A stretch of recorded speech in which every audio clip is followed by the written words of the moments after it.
একবেলা খাইতে পারলে খাইতেছি, না খাইতে পারলে না খেয়ে আমি রাস্তায় রাস্তায় আছি। অবস্থায় রাস্তায় রাস্তায় ঘুরতেছি, মানুষের দাঁড়ে দাঁড়ে যাচ্ছি, কেউ হেল্প করে না। আমার বাবা আমাকে আগেই বাসা থেকে বের করে দিছে।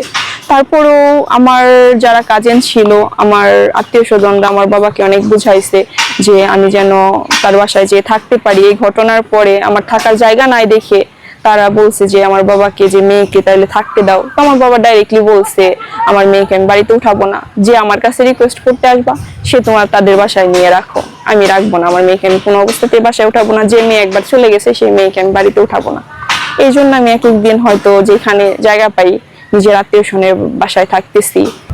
কেন চলে গেছে সেটা আমি জানি না ভাই। আসলে আমাদের ফেব্রুয়ারি 2 তারিখে 26 সালের ফেব্রুয়ারি 2 তারিখে আমাদের লাভ ম্যারেজ ছিল। মানে ভালোবেসে হয়তো আমরা বিয়ে করি, তো সনাতন ধর্ম ত্যাগ করে মুসলিম ধর্ম গ্রহণ করে আমাকে বিয়ে করে।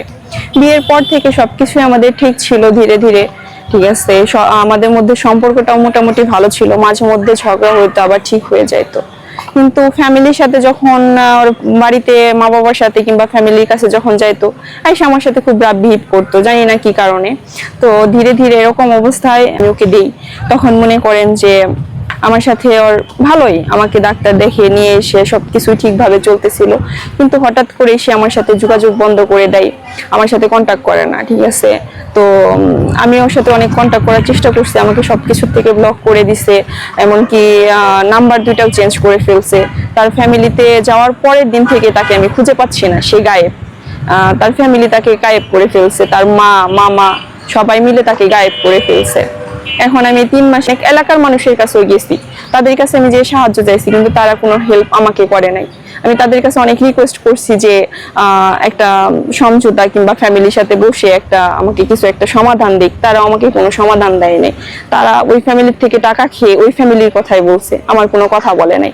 এমনকি ওর ফ্যামিলি মেম্বাররা বলতেছে এখন যে আমার সম্পর্কে বিভিন্ন মন্তব্য, যে আমি নাকি টাকার জন্য কিংবা আমি আমার কাবিনের টাকার জন্য এরকম করতেছি। আসলে সেটা না, আমি কাবিনের টাকা চাচ্ছি না, আমি চাচ্ছি আমি আমার হাজবেন্ডের সাথে সংসার করতে, আমার বাচ্চাটার বাবা পরিচয় দিতে, বাট তাকে আমি কোনোভাবেই খুঁজে পাচ্ছি না।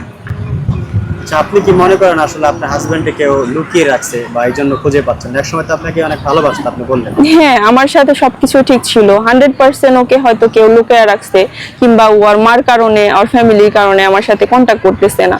যদি ও আমার সাথে সংসার করতে না চায়, আমার সামনে এসে আমাকে বলুক যে আমি সংসার করতে চাই না কিংবা এই কারণ, সে তো সেটাও বলতেছে না, আমার সাথে কোনো কন্ট্যাক্টই করতেছে না। তার মানে তো আমি এটাই বুঝি যে তার ফ্যামিলি তাকে গুম। আচ্ছা, আপনি বেশিরভাগ সময় আপনার দেখি যে একা একা ঘোরেন বা কারো বাসায় আপনি অন্য একবার এক একজনের বাসায় থাকেন, নিজের বাসায় আপনার বাবা মার বাসায় কেন থাকেন না? একটা আসলে অন্য ধর্মের ছেলেকে বিয়ে করার কারণে হয়তো আমার বাবার মনে দেখলাম আসলে আপনি বলেছেন যে আপনার বেবিকে, যে 3 মাসের বেবি, ওটা ফেলে তাহলে আপনার বাসায় যায়। হ্যাঁ, আমার বাবা কিংবা আমার ফ্যামিলি, সেটাও বাবার সাথে আমার কথা হয় নাই। আমার ফ্যামিলি কিছু মেম্বাররা বলছে যে এখন কি করার, এখন এই সন্তানটার কি পরিচয় দিবা, তাইলে চলে আসো, এটা বলছিল। কিন্তু আমি তার নিজের সন্তান কি করতে পারি না। সেটা জানার পর কতটুকু কষ্ট লেগেছে? কষ্ট তো অনেক লাগছে আসলে, কিন্তু সবচেয়ে কষ্ট এটাই, অন্য কেউ বলতে পারে কিন্তু করছে। ওর মা আমাকে অনেক অত্যাচার করছে, অনেক অত্যাচার করে এটাও অস্বীকার করছে যে এটা আমার ছেলের না, অন্যকে আমি বুঝবো কি করে। তার মা স্বীকারই করেন এটা তার ছেলের, অথচ তার ছেলের সাথে আমি থাকতেছি, তাহলে এটা কার সন্তান হতে পারে?